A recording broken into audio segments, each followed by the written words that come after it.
Hello viewers, আসসালামু আলাইকুম। কেমন আছেন আপনারা সবাই? 100 সিএফটি ঢালাইয়ের কাজের জন্য প্রয়োজনীয় মালামাল কিরকম হবে সে বিষয়ে আমরা একটা সাধারণ জ্ঞান নিতে পারি 100 সিএফটি মালামালের জন্য। তো সেখানে কিন্তু অনুপাত হিসেবে ব্যবহার করব আমরা মসলা 1:2:4 এই অনুপাতে ব্যবহার করব। তাহলে আমরা যদি এই অনুপাতে ব্যবহার করি 1 ব্যাগ সিমেন্ট, তারপরে 2 অনুপাতে যদি আমরা খোয়া ব্যবহার করি এবং বালি ব্যবহার করি 4 অনুপাতে, তাহলে সেক্ষেত্রে টোটাল মসলার অনুপাতটা আসবে কিন্তু 7। তো সেক্ষেত্রে 100 সিএফটি যখন ঢালাই করব সেক্ষেত্রে কিন্তু শুকনা মসলার পরিমাণটা আমাকে নির্ণয় করতে হবে এবং সেটা কিন্তু 1.5 গুণ করতে হবে। তাহলে সেক্ষেত্রে কি হবে? 1.54 ব্যবহার করে সেক্ষেত্রে আমরা যদি 100 এর সাথে 1.5 গুণ করি তাহলে সেটা আসবে হলো 150 সিএফটি। তো এই পরিমাণ মসলা ব্যবহার করতে হবে। এখন আমরা মালামাল তাহলে ব্যবহার করব কতটুকু? সেক্ষেত্রে সিমেন্টটা আসবে হলো যে দেখুন যে 150 সিএফটি যেটা আছে সেটার সাথে কিন্তু যেহেতু সিমেন্টটা আমরা 1 অনুপাতে ব্যবহার করব এর জন্য 1 গুণ দিয়েছি এবং টোটাল অনুপাত হলো 7 এটা করেছি। তাহলে সেক্ষেত্রে এটা যদি আমরা ক্যালকুলেশন করি সেটার মান আসবে হলো 2 × 1.43।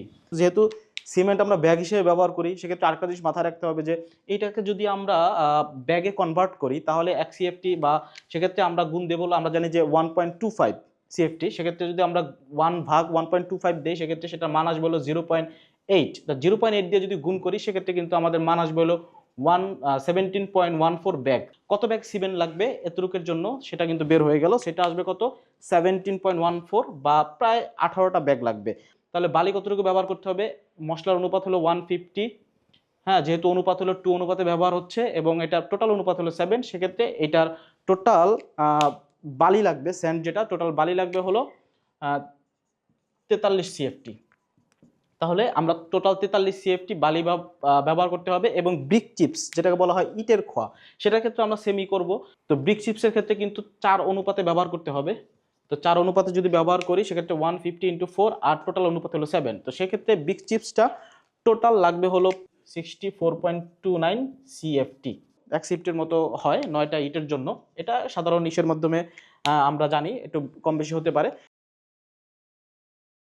1 সিএফটির জন্য 9টা ব্রিক লাগলে সেক্ষেত্রে এত সিএফটি 64.29 সিএফটির জন্য 9 দিয়ে গুণ করলে আমরা টোটাল ইট পাচ্ছিল 579টি। তাহলে 579 ইট লাগবে। তাহলে সহজভাবে আমরা কিন্তু এই 100 সিএফটির জন্য কি পরিমাণ মালামাল লাগবে সেটা বের করতে পারলাম।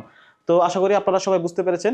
তো এইভাবে আর যে কোনো এস্টিমেট আপনারা সহজভাবে যদি জানতে চান, প্লাস্টারের ক্ষেত্রে কি পরিমাণ মালামাল লাগবে, ইটের গাঁথনির ক্ষেত্রে, বিম কলাম স্ল্যাবের ক্ষেত্রে, ঢালাই ক্ষেত্রে কি পরিমাণ রড সহ লাগবে, অবশ্যই কমেন্ট করে জানাবেন। তো ভালো থাকবেন সবাই। ধন্যবাদ সবাইকে। আল্লাহ হাফেজ।